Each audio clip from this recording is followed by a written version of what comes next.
मानता हूँ कि सारे सियासी लोगों के लिए इस शहर में निहाल साहब के बाद अगर कोई सरपरस्त थे तो वो रशीद साहब थे। जो प्यार जो है उन्होंने जो है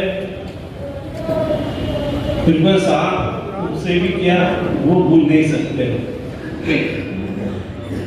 उनके बारे में मजीद बोल पाना मेरी आवाज भगा रही है, मेरे जुबान साथ नहीं दे रहे हैं। ऐसे वक्त में कि तकरीबन 1 साल के कमोबेश के अरसे में इस खानवादे की जो अजीम सरमाए थे, अल्लाह रब्बुल आलमीन ने हमेशा हमारे जैसे कुछ लोग ये उनके सियासत में बुरा करते थे कि शेख रशीद साहब की जो पढ़ाई लिखाई के ऊपर हम लोग सवाल उठाए करता हूँ एक ऐसे लीडर के बारे में जो जमीनी लीडर रहे। मेरा ताल्लुक सिर्फ सियासी ही नहीं रहा, मेरा बचपन उनके सामने गुजरा। कई साल तक हम एक दीवार से रहे, हमारा मकान एक दीवार से आजू बाजू में रहा। मेरे लिए उनके इंतकाल की खबर बहुत बड़ा सदमा रही। ये शहर हमेशा से निहाल साहब के बाद अगर किसी को जमीनी लीडर, गरीबों का लीडर माना तो वो रशीद साहब है। लीडर बहुत आते हैं, सियासी पार्टियों के साथ रहते हैं, हमारा सियासी नजरियाती इख्तिलाफ अपनी जगह रहा, मगर एक वक्त आता है जब लीडर को पार्टी से हटकर शहर से मोहब्बत हो जाती है।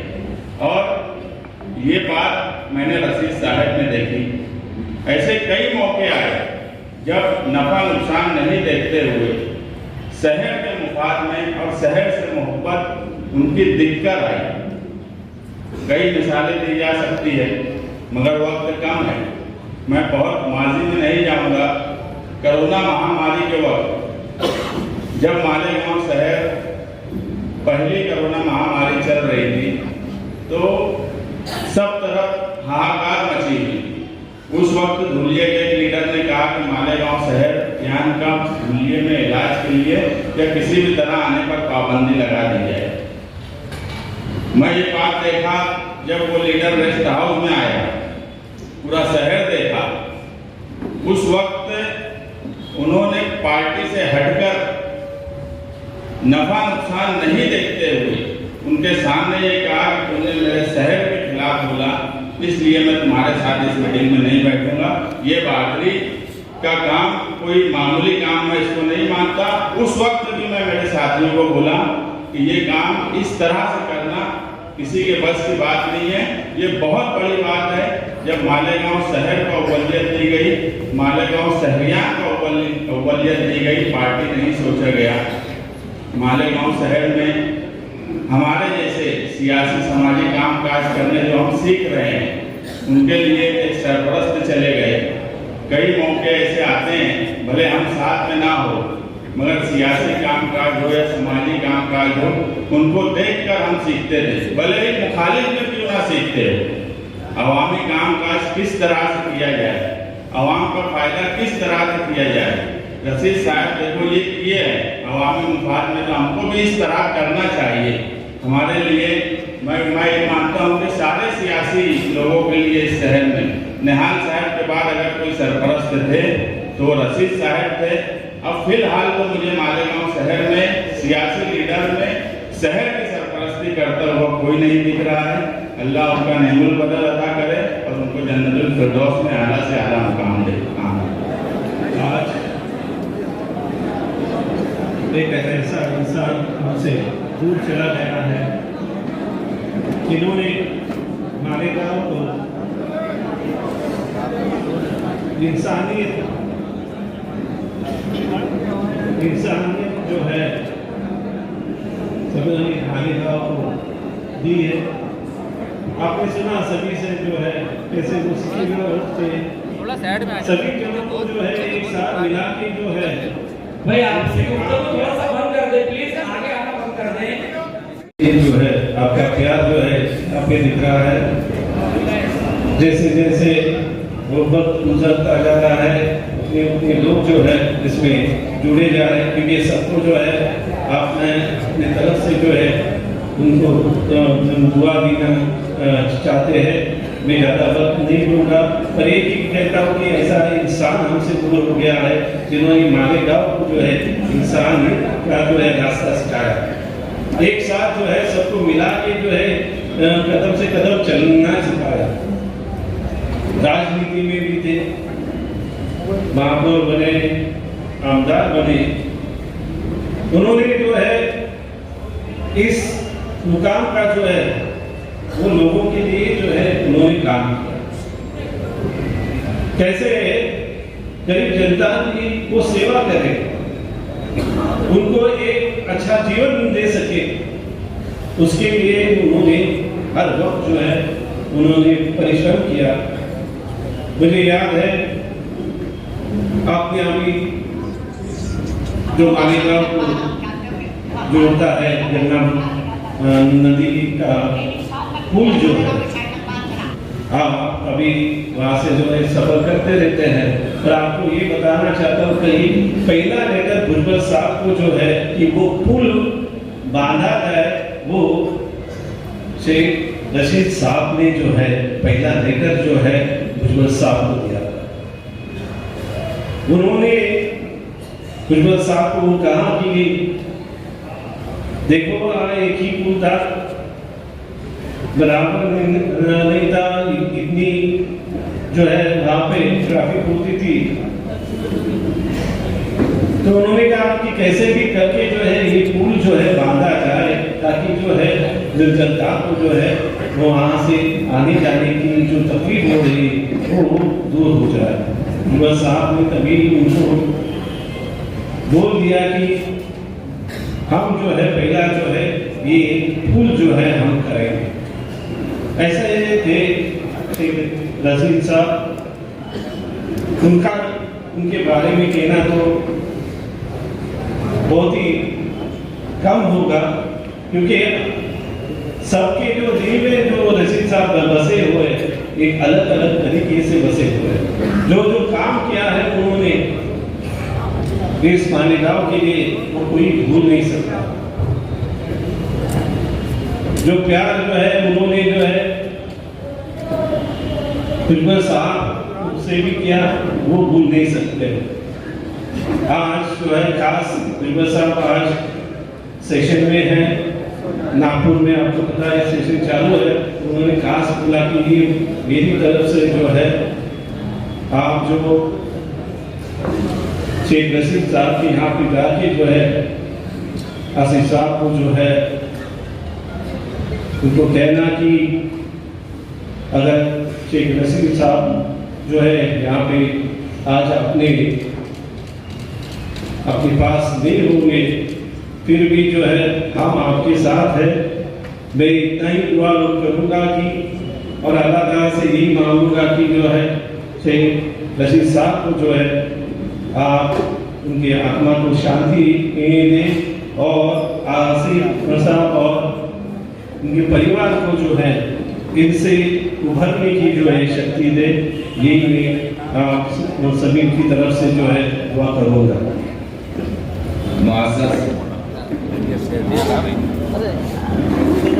तमाम भी मकाम फिक्र के सियासी समाजी मिली तंजीमों के जिम्मेदार और बिलखुसूस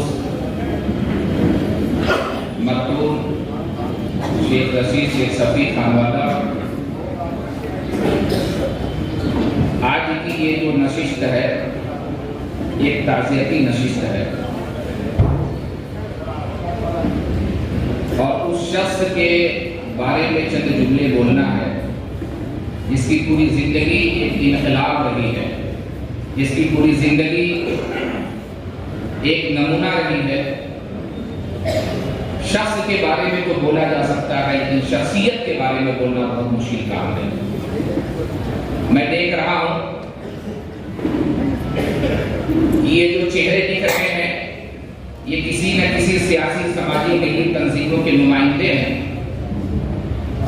बिरादरान वतन की भी इतनी बड़ी तादाद मौजूद है। मैं दिए हुए सिर्फ 2 मिनट के अंदर अपनी बात को खत्म कर दूंगा। ये शेख रशीद साहब की मकबूलियत का एक जीता और जागता नमूना है। उनकी शख्सियत हमारी जुमलों की मोहताज नहीं है।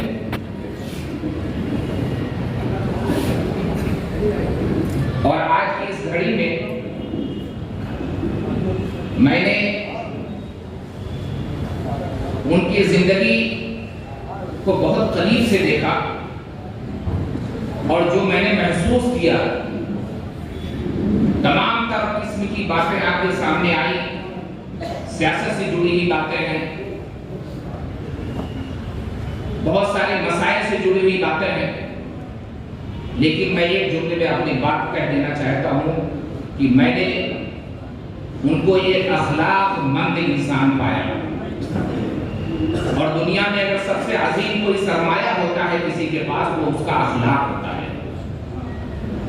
और जब भी किसी भी नाज पे, किसी भी वक्त, किसी भी मकसद के लिए हम लोगों ने उन्हें याद किया, उन्होंने शाना बशाना खड़े होकर के हमारा साथ दिया। आज की इस नशिस्त में उनके बारे में मजीद बोल पाना मेरी आवाज भररा रही है, मेरे जुबान साथ नहीं दे रहे हैं।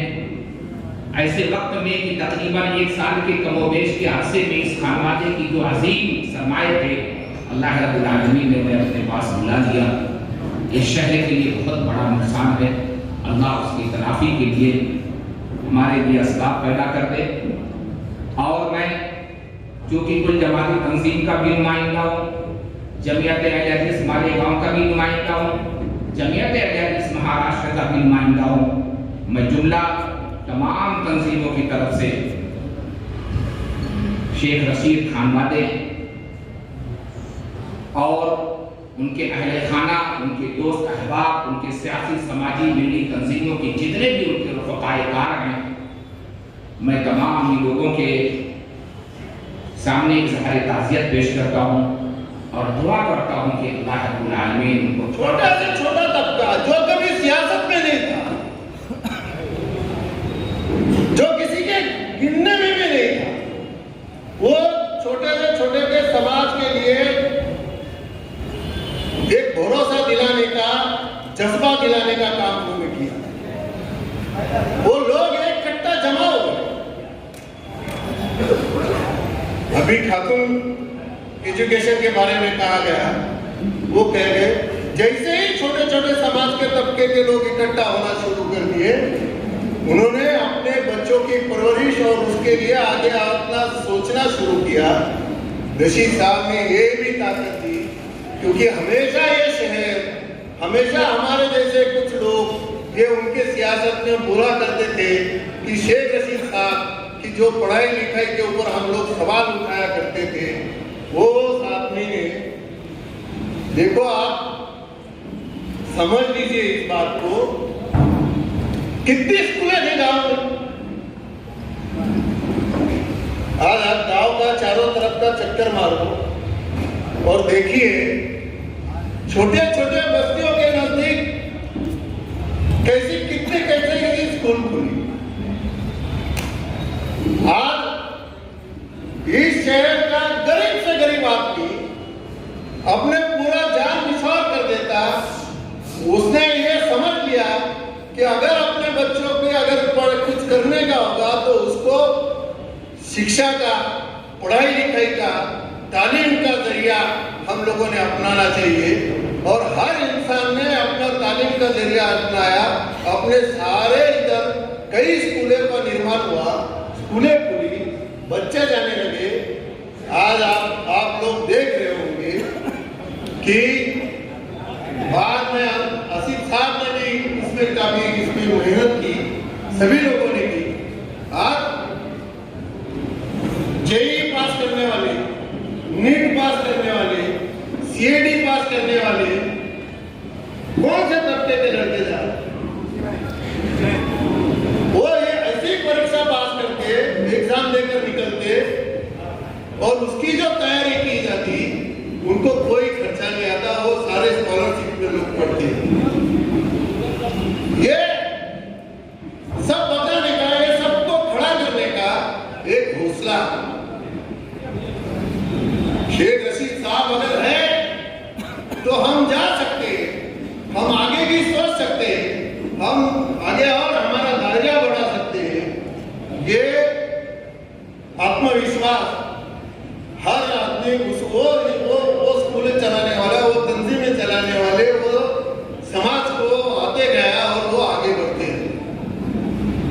बताइए ना मुझे कि इस शहर में अगर आप